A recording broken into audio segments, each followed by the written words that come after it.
سب سے پہلی چیز آغاز میں یہاں سے کروں گا کہ میرے محبوب قائد جناب وزیر اعظم عمران خان صاحب، ان کی اہلیہ بشرا بی بی صاحبہ کے ساتھ جو اس وقت زیادتیاں ہو رہی ہیں اس کو ہم لوگ کنڈیم کرتے ہیں۔ ان کو فیسلٹیز جو کہ جیل مینیول میں بالکل صاف طریقے سے لکھی ہوئی ہیں وہ ان کو مہیا نہیں کی جا رہی ہیں، زد و کوب کیا جا رہا ہے، ان کے حقوق سلب کیے جا رہے ہیں۔ یہ کسی بھی مہذب معاشرے میں یہ چیز الاؤڈ نہیں ہے، اس کی اجازت نہیں ہوتی، اور چیف جسٹس آف پاکستان جناب یحییٰ افریدی صاحب اس پہ نظر ثانی کریں، کیونکہ ملک میں جس وقت خواتین و حضرات انصاف نہیں ہوگا تو کوئی آپ کی انویسٹمنٹ نہیں ہوگی،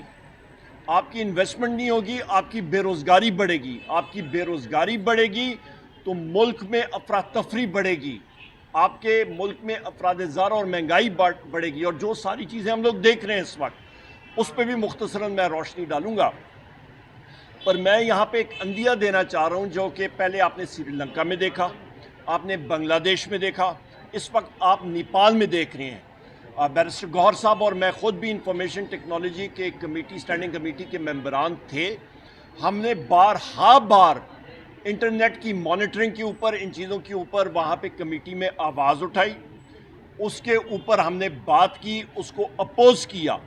پیپلز پارٹی نے پھر آخر کار کسی پریشر کے تحت مسلم لیگ نون کے ساتھ مل کے تو اس بل کا انہوں نے سپورٹ کیا، پاکستان ڈیجیٹل بل جس کو آپ کہتے ہیں، غالباً وہی تھا پاکستان ڈیجیٹل بل۔ اور اس پہ آپ دیکھیں کہ اس وقت آپ کے سوشل میڈیا پہ کتنی کتکن لگ گئی ہے۔ پاکستان ایک شمالیہ کوریا جیسا سٹیٹ بن چکا ہے، اور یہ ایک بہت ہی افسوسناک بات ہے، پہلی بات۔ دوسری بات خواتین و حضرات، آپ یہ دیکھیں کہ حالیہ سیلاب میں آپ نے کے پی کے میں بھی سیلاب آیا، پنجاب میں بھی آیا، سندھ میں بھی۔ کے پی کے سیلاب کی نوعیت جو ہے وہ بالکل مختلف ہے۔ یہاں پہ کلاؤڈ برسٹ ہوتا ہے۔ کلاؤڈ برسٹ کا مطلب کیا کہ ایک پہاڑ ہے، اس کے اوپر چوٹیوں پہ اچانک بارش ہوتی ہے اور شدید بارش ہوتی ہے، اور وہ پانی سیدھا، کیونکہ اس کی پہاڑ کی اترائی اتنی ہوتی ہے، وہ پانی تیزی سے نیچے آتا ہے اور کئی گاؤں کو وہ اپنی لپیٹ میں لے جاتا ہے، جس طرح بدقسمتی کے ساتھ آپ کے بنیر میں ہوا۔ بیرسٹر گوہر صاحب کا حلقہ پیر بابا اور اس کے مصفات کے علاقے بہت بری طرح متاثر ہوئے ہیں، اور ہم نے تعزیت بھی کی، اور بیرسٹر گوہر صاحب اور ان کی ٹیم نے اور صوبائی حکومت نے، وزیر اعلیٰ خیبر پختونخوا علی امین خان صاحب نے بہترین وہاں پہ جرأت کا مظاہرہ کیا، اور ہمارے ساتھیوں نے اور سارے لوگوں نے، لا انفورسمنٹ ایجنسیز نے وہاں پہ لوگوں کی امداد کی، اور اس وقت ہم لوگ ریہیبلیٹیشن کی طرف جا رہے ہیں، اور چیکس جو ہیں وہ دڑا دڑ لوگوں کو دیے جا رہے ہیں۔ پنجاب میں ایک دوسری نوعیت کا تھا سیلاب، وہاں پہ سارے لوگوں کو معلوم تھا کہ سیلاب نے آنا ہے، سیلاب چڑھے گا، پانی مانسون میں چڑھتا ہوتا ہے، اور اس کی کوئی تیاری نہیں کی گئی۔ اور آپ دیکھیں کہ ملتان ہو گیا، فیصل آباد ہو گیا، جھنگ ہو گیا، لاہور ہو گیا، ان سارے شہروں میں آپ کا وزیر آباد ہو گیا، کہاں گئی وہ گڈ گورننس؟ کہاں گیا وہ فیڈرل حکومت؟ کہاں گیا شہباز شریف؟ کہاں گئی مریم نواز؟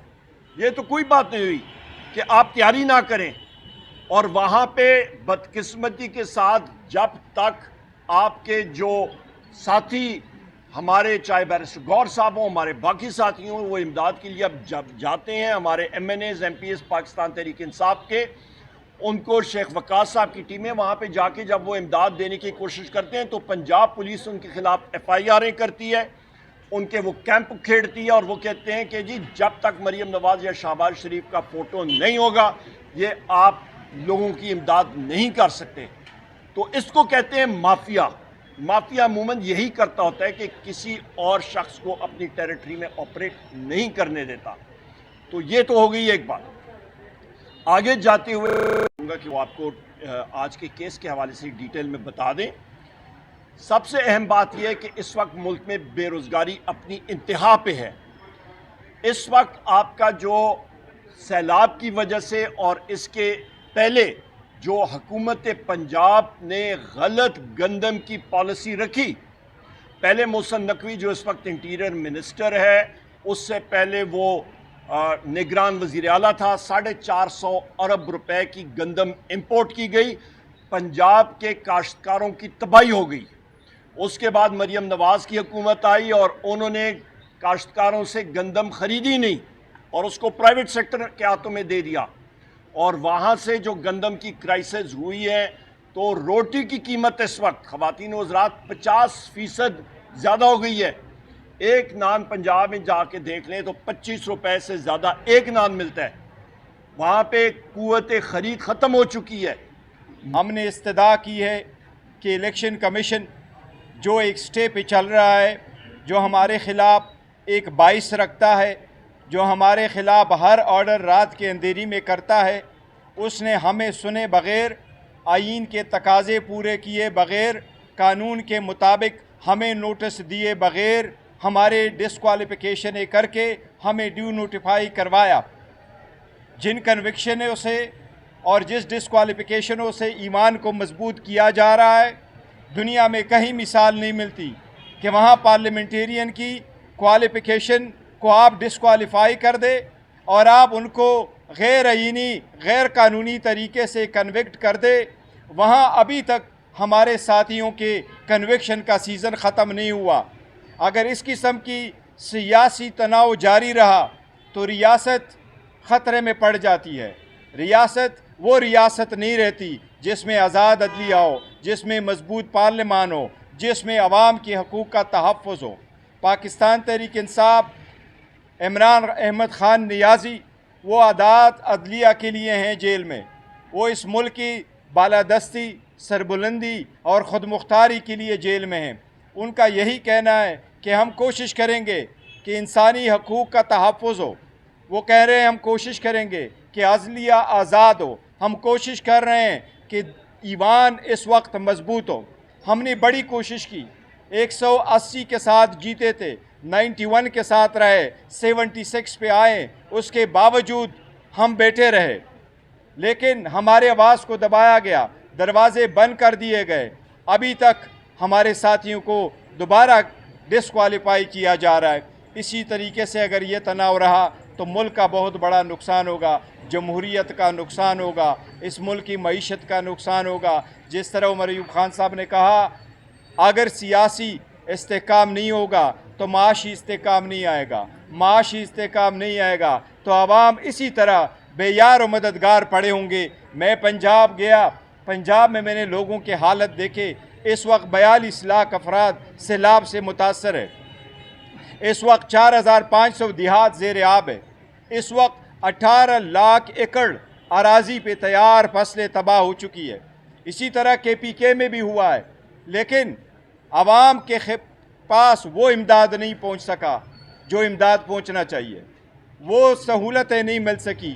آج تک پنجاب حکومت نے اناؤنس بھی نہیں کیا عوام کو کیا دے رہی۔ اس کا ریزن یہی ہے کہ سیاسی استحکام نہیں ہے، سیاسی تناؤ زیادہ ہے۔ عدلیہ آزاد ہونا چاہیے، آزاد عدلیہ نہ ہو تو ایسا ہی ہوتا ہے۔ خان صاحب کی کنوکشن ہوئی 17 جنوری کو، بشرا بی بی کی کنوکشن ہوئی 17 جنوری کو، آج تقریباً 8 مہینے ہو گئے اس کے اوپر، لیکن آج تک ان کی بیل کی اپلیکیشن لگ نہیں سکی۔ اس کے لیے ہم درخواستیں دیتے ہیں، احتجاج کرتے ہیں، وزیر اعلیٰ سمیت ہم عدالت جاتے ہیں، کیا کیسز کو کرمنل کیسز اور وہ بھی ایک ہاؤس وائف کے کیسز بھی اس قسم کے مہذب ممالک میں اس قسم کے لگائے جاتے ہیں۔ میں سب سے اپیل کروں گا کہ یہ سختیاں ختم کرے۔ عوام کی برداشت کی بھی ایک حد ہوتی ہے، سختیاں بڑھے گی، دوریاں پیدا ہوگی تو ریاست خطرے میں پڑتی ہے، ریاست کا حسن ختم ہو جاتا ہے۔ جو لوگ قابض ہوتے ہیں ان لوگوں کے ساتھ ایسا ہی آ جاتا ہے جس طریقے سے مستقبل آپ نے انجام دیکھا، چاہے وہ بنگلہ دیش ہے، چاہے وہ نیپال ہے۔ عوام کے ساتھ سختیوں کرنے سے ایسے انجام کو لوگ پہنچتے ہیں۔ اللہ نہ کرے ہمارے ملک میں ایسا ہو، لیکن میری یہ دعا بھی ہوگی کہ اللہ کرے یہ چیزیں ختم ہوں تاکہ ملک صحیح ڈگر پہ چل پڑے۔ آمین۔